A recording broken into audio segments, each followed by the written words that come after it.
Welcome, everyone, to Stories Across the Table podcast. I'm your co-host, Steve Romano, with my absolutely incredible co-host, Bridget Cook-Burch. We're so excited to have you on today. I've had her on my podcast, and she just warmed our heart for the last 5 minutes, and we're excited. It's Good Friday, and yes, just what a great way to start the day for everybody. Or if you're watching tonight, what a great way to go to bed. Let's think about that. But let's start this great podcast with a gratitude. You're an awesome inspiration to those lucky enough to know you. And our guest fits that perfectly. So, Bridget, why don't you take it from there?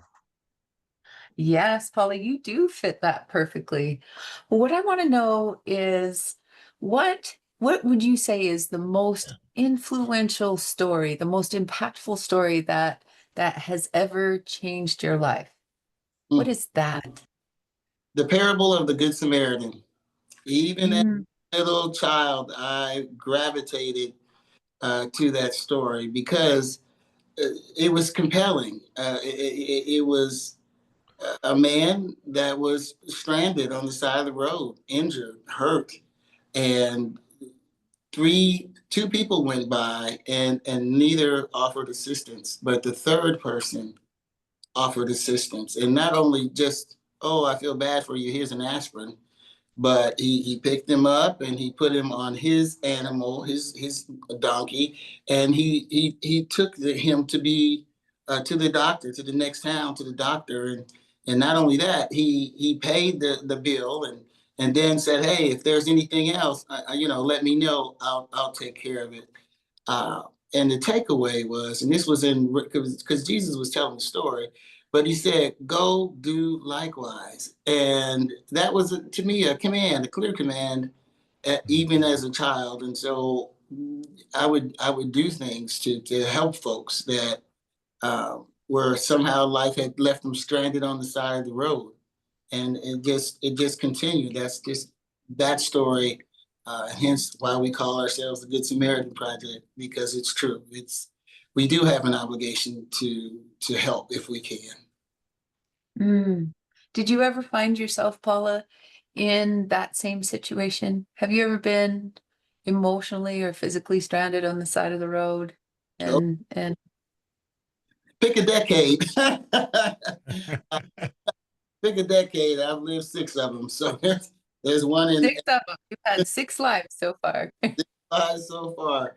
But yes, I can definitely say that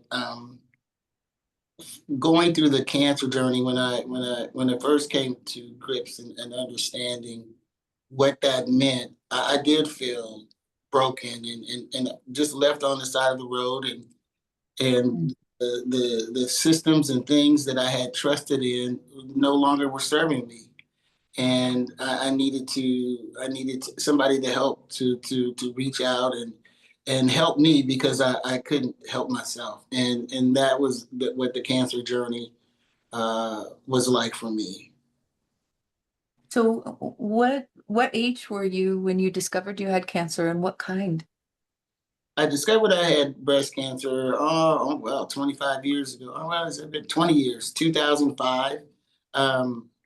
I through self-exam, I discovered the lump, and I originally thought perhaps it was due to a training accident. I had dropped some dumbbells on my chest, but it didn't feel like that, and I just knew that that it was not going to be good. I just knew that. So I began to prepare myself for what I thought would be the end, and it was in that surrendering, because I was always, I had to be in control. I had to have my hands on everything and in everything, and I didn't. That was no longer an option. There were things that are about to happen to me, my life, my body, that were completely out of my control, and I had to trust that God, that His grace would be sufficient for me to make that journey.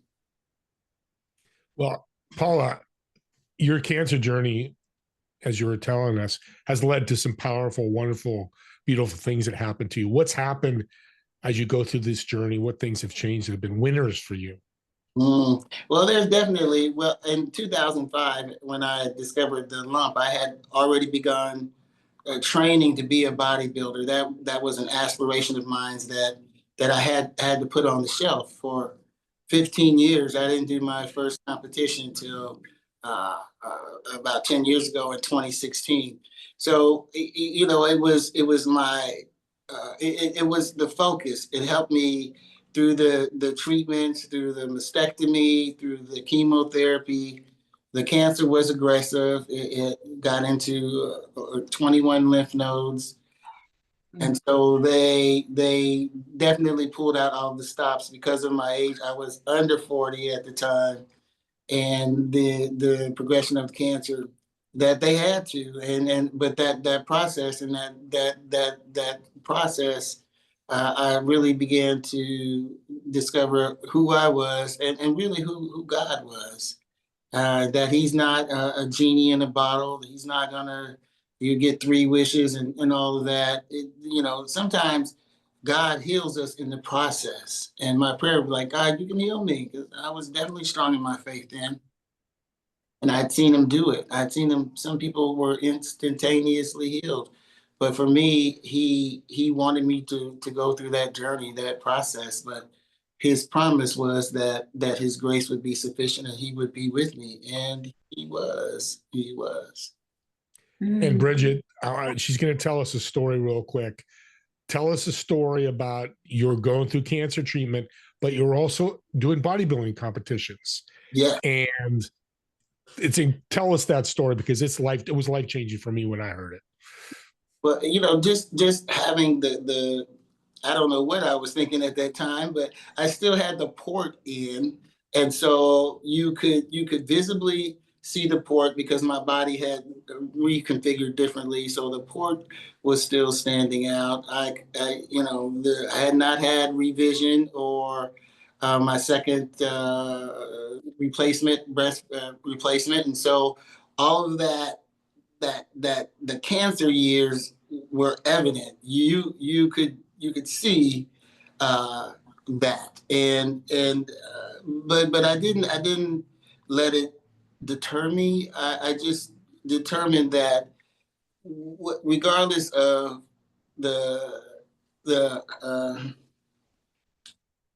regardless of the scars and the all the other things, I'm still here. And I was celebrating being still there, being still alive, being still called for a time such as this. And not only that, but being able to take my pain and use that, my journey, and use that on the stage and being off the stage and working with other athletes and coaches and trainers and folks in the greater audience, that God is grace. He is love, and we have to walk in that. Sometimes it's not going to always be sunshine and butterflies. Sometimes you're going to have to go through that valley. And when you go through that, he said he'd be with you. And just communicating that to people and seeing lives change. In the bodybuilding world, it's a very tough world, because we have to be tough on so many levels, and the tendency to be self-sufficient and self-reliant, and to feel like you're invincible, you're the one calling the shots, and to remind and to be able to show them that no, you're not calling the shots, that there's something and there's someone greater than you that's calling the shots, and it's only by his grace that you're able to do what you're doing today, and being able to say that through a variety of ways. One of the ways I began to learn sign language and to use that in my routine. We have like 60 seconds that we have to put all of our poses together to music, and And God, I was like, well, how do I communicate? How do I, from the stage with not necessarily a microphone? You only get a microphone if you win the overall. You get one of these guys, they let you talk. Uh, and he said, show them. And so I began to learn sign language and use that in my bodybuilding routine. Yeah, Can and you Bridget, real share quick, some of the messages? Oh, go she ahead. placed when she had the port in there. Didn't you place? Oh You yeah, got an award. yeah. That's the amazing part. Even with all that, she still won something. So I want Mhm. to make sure people know that. It's powerful. Go ahead, Bridget. Yeah. Yeah. Well, I love, here you are surrounded by trophies. You're obviously the victor over your story. I would love to hear when you were communicating the sign language, what were your messages? Like, you're doing a pose and you do some sign language. What were those messages? Well, it was to a motivational song, and basically it was encouraging people to follow their dreams and to know that they are loved and they have value, and to communicate and that God loves you, and that's your value, that he loved you so much. I mean, he gave everything he had. And if it's Good Friday, we need to say, Jesus, that was it. That was all that he had. And he loved you. So you have more value than you're aware of. And to walk out in that, and to be, whether you win first place or no place or any place, you're valuable just the way you are. You don't have to change. You don't have to do anything. And I think that resonated with the audience. It definitely resonated with the athletes because we're performance driven. And Yeah. you don't need a trophy to please him. That's not what it takes. You just need to be sold out and be willing to be used. Oh, that's phenomenal, especially in a sport whereas it is performance based and it's also about appearance, Yeah. right? So much of that sport is about appearance. And I only know because I was a bodybuilder when I was in college and my first years out. But Wow. that the fact that you brought so much depth, and you mentioned to us your superpower is love, which I think is amazing. It fits right in with that Samaritan because, when we learn from that story that the Samaritan didn't come from the same background, didn't come from the same social class, they were not even supposed to touch each other. And yet he stops on the side of the road and helps this man to a huge degree, touches him, takes him, ministers to him. And so I'd love to know, when you brought forth your superpower on the stage and you're wearing your port and you're doing these things, in what ways did that touch people? Did people come and tell you, like, I'm sure they did, what an inspiration you were and other things, but were there deeper stories that started to come out? There were definitely deeper stories, and one of them was shared with me by another athlete, and she was sharing that her mom had passed away from breast cancer, and that she was angry with God about it, and she didn't see any good that could come from it or from any of that, and she was very angry for a long time. But she said, when I saw you on stage, I saw you were smiling, you still had the port, you were still, reaching out to other people in spite. And I know what the journey is like. So there were some days you probably weren't feeling it. And I'm like, yes, sister, I wasn't feeling it, but that helped to change. She said that helped to change me. I let go of my anger and my resentment, and just began to accept and realize that God really does love me, and that he loves my mom just as well. And sometimes there's things that we won't understand, but we do know that he loves us. And she is doing quite well in competing and things like that. But again, that story, you don't know who's listening, receiving, but you want to share that, because if it's only one, it's worth it. Mhm. Oh, and I So can well imagine said. that there was so many more than one, but how amazing.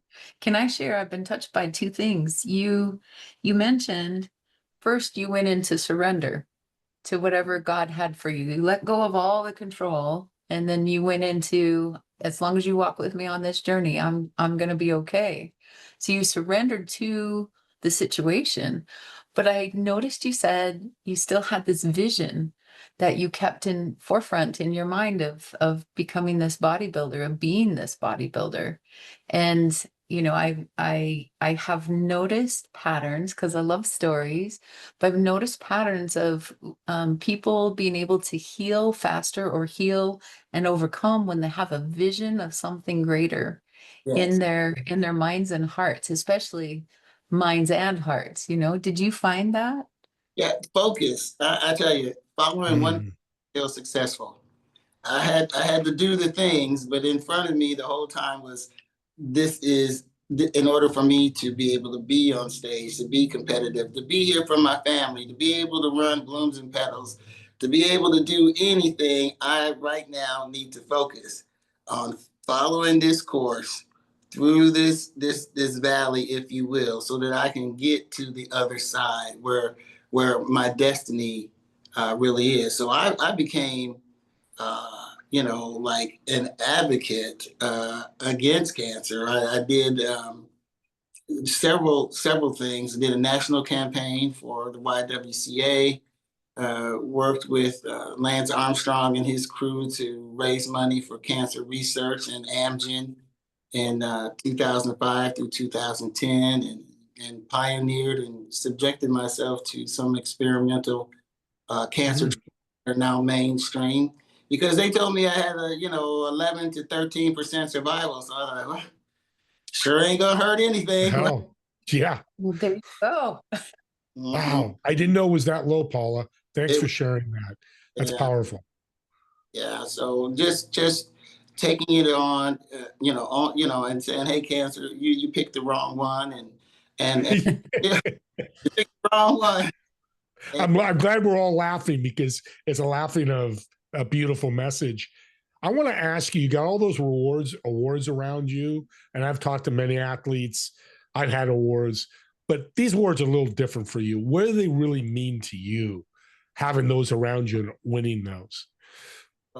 well, I can tell you the story behind every last one of these, and it seemed like it was a trail of tears and interesting experiences because you have to have a breaking of yourself in competition prep, and it's 16 weeks, and if you're running 3 to 4 shows a year, well, you do the math, pretty much the whole calendar year, you're training and transitioning from one show to the next. So there's a breaking process. It's a breaking process emotionally, physically, spiritually. When I'm training, it is very spiritual for me. I am listening to my Christian music. At times, tears are flowing. The floor, the mat is wet with tears, and I don't even realize it. It's just in that surrendering, uh, that crucifixion of the flesh, that you can allow the higher self to commune with God. Beautiful. Got my heart here bouncing here big time. This is inspiration that we all need. We're coming to the end here, Bridget. I'm rarely speechless, and right now I'm speechless. I'm sure you got a great question. I do. Paula, what would you share with anyone who has recently come down with a diagnosis, who's recently been told by their doctor, you only have so much time to live, and maybe they do, maybe they don't, but what would you tell them based on your experience with God and with cancer and with your overcoming? You have a purpose. You were called for such a time as this. I believe that in your pain and your trials and your tribulations, there is something good that will come out of that. That you were called for such a time as this. That you will make a difference to more people than you know if you answer the call and if you go through it with grace, and then you're gonna have to apply some grit. You're gonna have to bring your part to the table, the willingness to not quit, the willingness to even when you don't necessarily want to put a smile on it, put a smile on it, because somebody else is watching you. You got to live like you're dying. And Tim McGraw came out with that. I met Tim, and when he came out with that song, that's it. And I live every single day like I'm dying. And if it's the last one, then it'll be the last one. But I know I gave it all she's got, Captain. And we are dying every day. I mean, I love that you said that. I mean, people are fearful of dying. I'm a big Stoics guy. I think we've talked about that, Bridget, and that's what we talked about. Every day is the next step closer to death. Whether it's 2 years, 20 years, 200, whatever that is. It's a powerful message. Mm-hmm. And I'm glad you shared it. I do want to ask, I've asked you this question in my other podcast about dinner, but I want you to shout out, like this is the Academy Awards, and people get their award and thank people. I want you to shout out the people that really just made a difference in your life to get you here today. The big player in that picture would have to be my husband of 38 years, Eric. When I wanted to quit, and I mean, I'm quitting, I'm done, I'm not doing anything, he just wouldn't let me. He would just keep badgering me and poking me and whatever he thought he would do to move me out of that mindset when I fell into it. That definitely was my husband. And then the second part of that is going to have to be my mom. She passed away in the middle of my cancer journey, but she had given me enough that she said, you know what, no matter what happens, you don't let cancer handle you, you handle cancer. And I'm going to do that. I'm going to handle that thing. As a matter of fact, it done made an enemy, and we're going to, we're going to take it to task. So my mom, and then after that, I'm going to have to say my church. I've been a part of that church since 1997, and people prayed for me. They prayed for me, and not only that, they.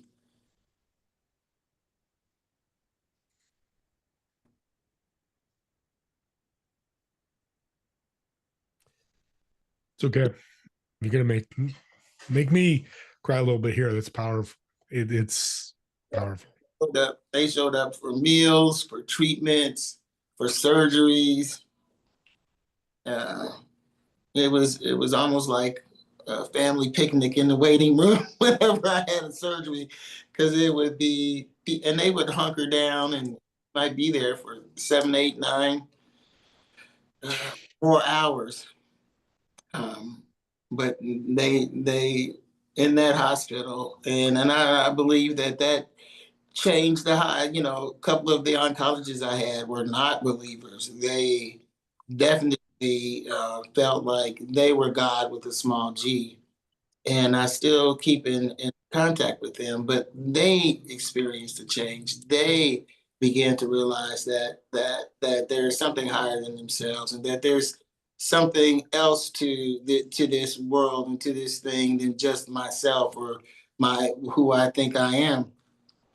And being able to touch them and seeing how it changed their lives, and people in the hospital and anesthesiologists and my pathologist, I still got his cell phone number.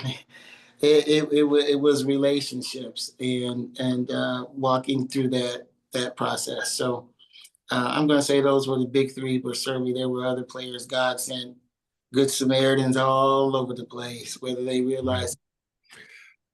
Amen. Bridget, this is an incredible show. We're tearing up. We're excited. We're having fun listening stories. Paul, I know people want to reach out to you and connect with you and learn more about your story. How can they do that?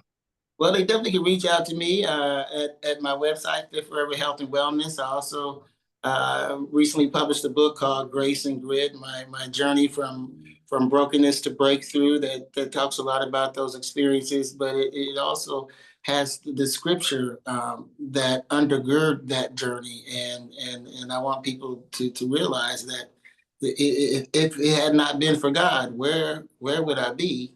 And the same promises for them. So Grace and Grit is a great resource for anyone that's going through changes or having challenges, or just trying to figure out, where do I go? What's my purpose? What's my purpose? I think people struggle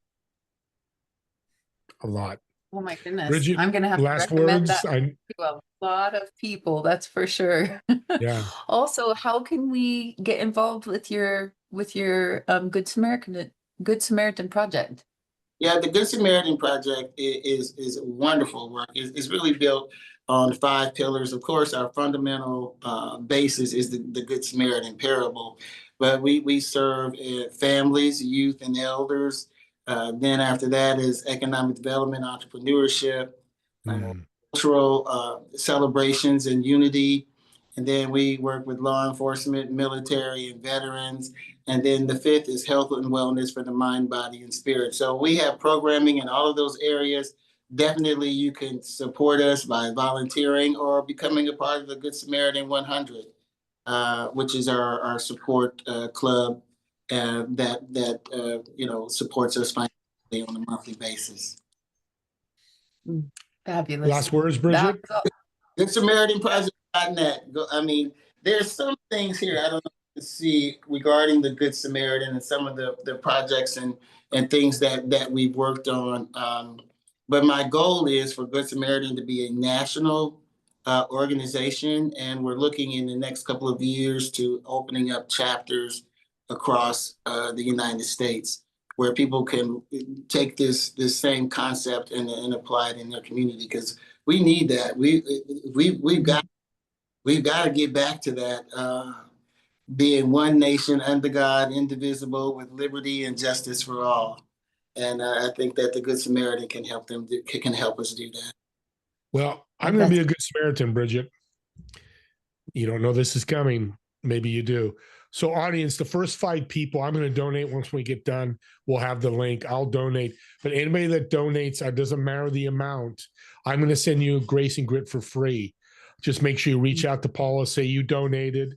We'll do your honor system. Please do. But I'm going to send you her book out, because now you can dive into this story, what you're really donating into.